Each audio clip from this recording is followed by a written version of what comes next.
Hi guys, mayroon nga tayong bagong na-order na sinampay guys. So ayan oh. So 10 meters nga to guys at mayroon na siyang ganito. So dahil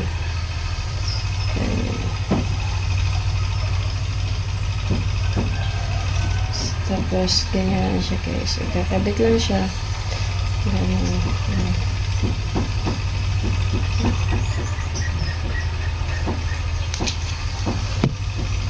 So, ayan na guys, yung nagawa natin guys. So, ayan. So, ang kagandahan din guys, may lalagyan na siya ng hanger. So, ayan. Kung gusto niyo ng ganito guys, murang-mura lang. Order na kayo ng sampayan. Click sa comment section. Thank you for watching guys. Ayan nga si Inso nandoon sa pakto. Hi ka! Hi vlog! Hi vlog!